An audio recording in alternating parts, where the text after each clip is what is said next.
Hey everyone, welcome back to another Tic Tac Taiko. I thought it would be a great resource for the Taiko community to list all the ways a group can be different or similar from other groups. And that's this week's Taiko 101.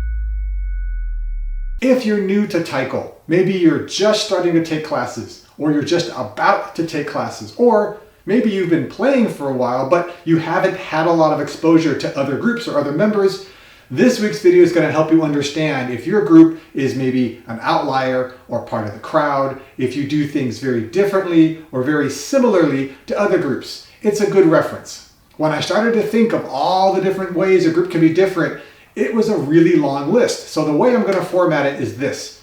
A group can be very A, very B, or somewhere in the middle. A group can focus a lot on C, a lot on D, or somewhere in the middle. And because there's a lot of these attributes, I'm not going to spend a lot of time on most, but a few will get a little extra attention.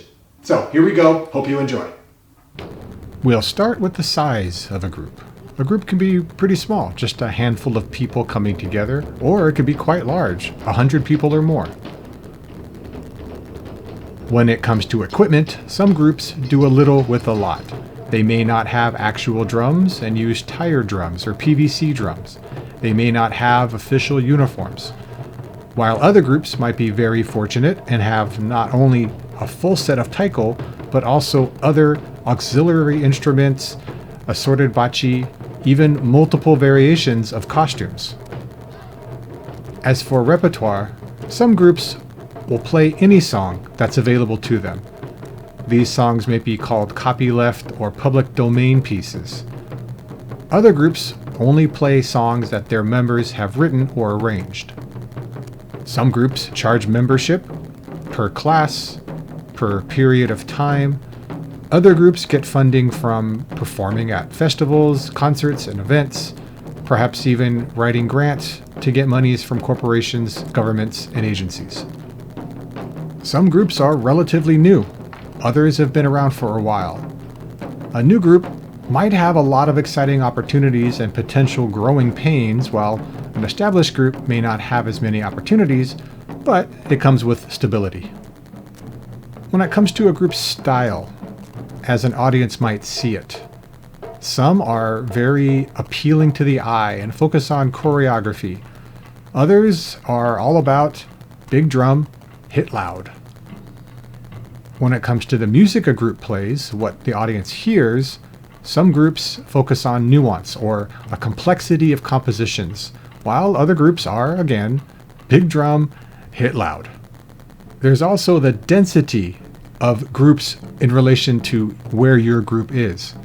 Some groups are surrounded by many other groups, which means a lot of available resources, but also potential competition, while other groups find themselves pretty isolated, which means there's not a lot of help to go around, but all the opportunities are theirs.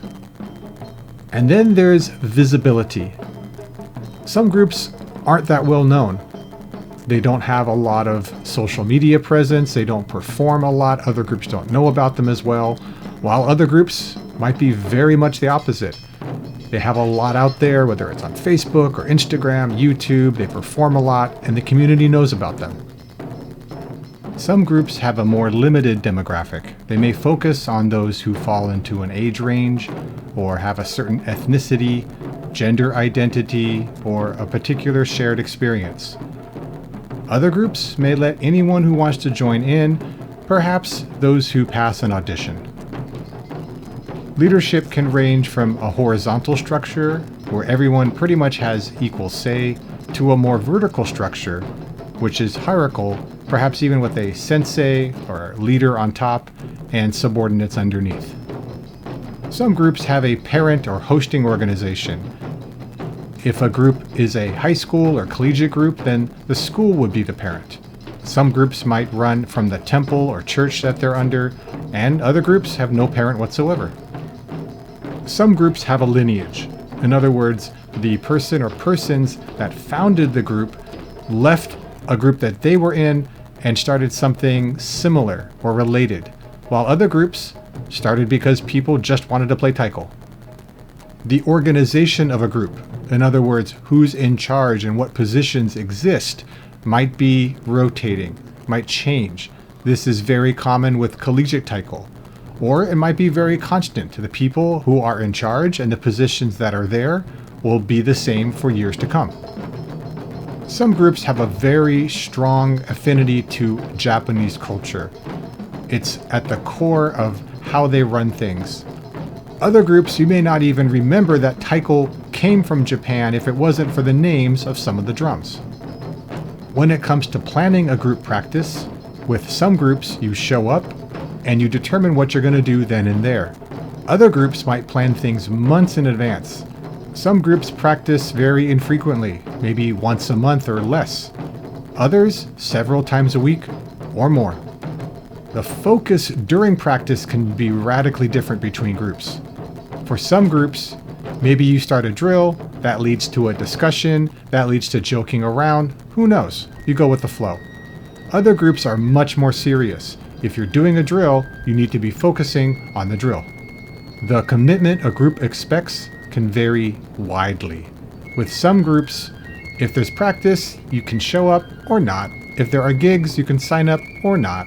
While other groups expect you to be at practice if there is practice and to sign up for as many gigs as you can.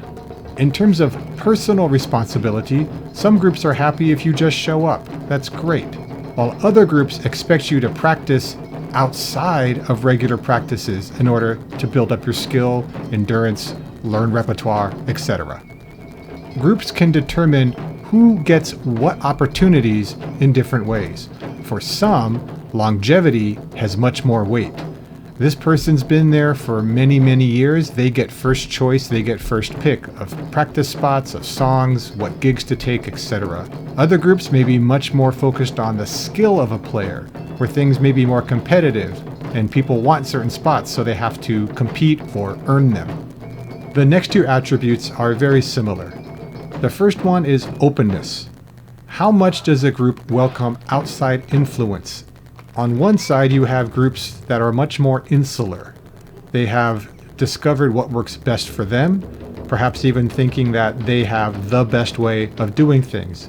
They are self-sufficient. On the other side, you have groups that are much more liberal.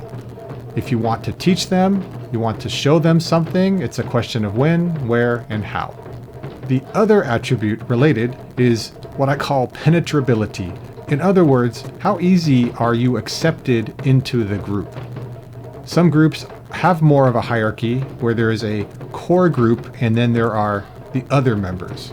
This could be limited by longevity, a shared experience, knowledge of the Japanese language, etc. Other groups are much more of a collective, one large pool of members, and everyone is relatively equal.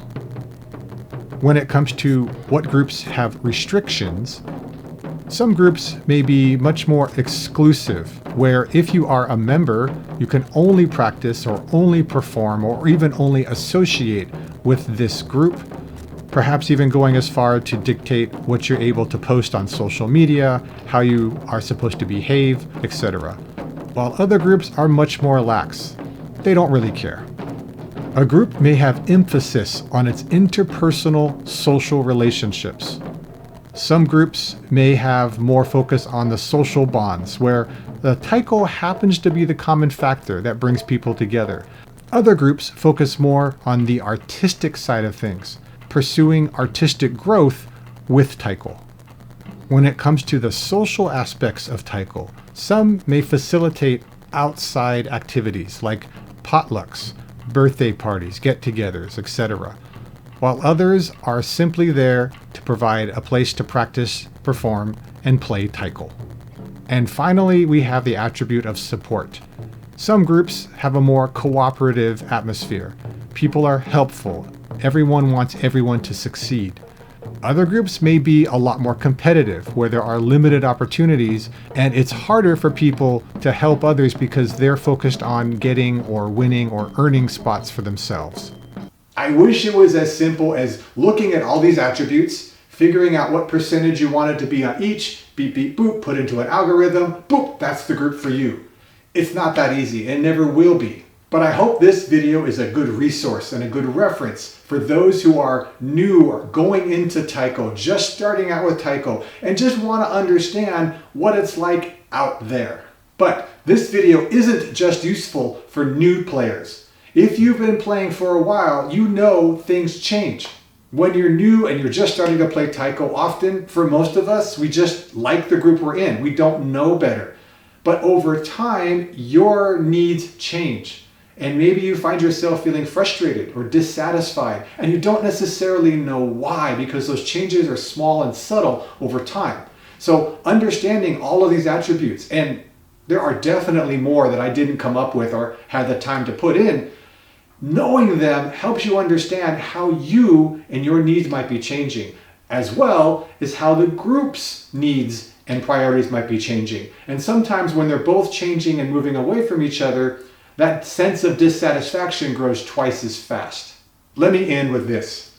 Given the staggering amount of combinations and configurations and possibilities available with all of those attributes, one thing stands out, and that is that there is no one right way to do any of this. There's no one right way to plan, to practice, to lead, to teach, to organize, to approach, to consider. You have other attributes, other variables such as who you have, where you are, when you are, what your resources are that come into play. And that just leads to a staggering, almost infinite amount of possibilities for how to have a group. So, until next time, keep on practicing and be well.